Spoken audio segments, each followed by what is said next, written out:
आज मी तुम्हाला प्राण्यांच्या रंजक गोष्टी या पुस्तकातून एक गोष्ट सांगणार आहे। गोष्टीचे नाव आहे गाढवाची मूर्खता। एक घनदाट जंगल होते।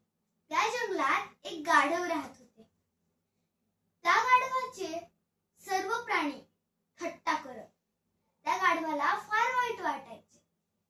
एकदा गाढव असेच जंगलातून भटकत होते तेव्हा गाढवाला एक सिंहाचे कातडे दिसले। प्रथमतः त्याने त्या कातड्याकडे दुर्लक्ष केले, पण दुसऱ्या वेळेस त्यांनी त्या कातडे पांघरले। तो पुढे चालू लागला।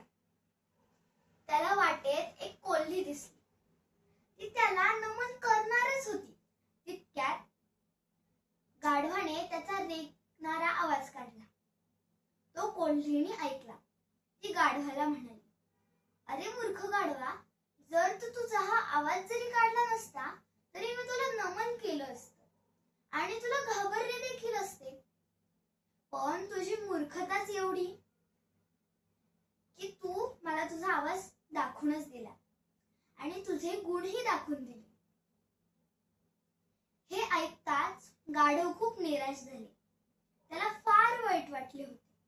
तात्पर्य, आपण आपल्या बाहेरील रूपात जरी बदल केला असेल तर आपल्या आतील मूर्खपणा आपण लपवू शकत नाही। धन्यवाद।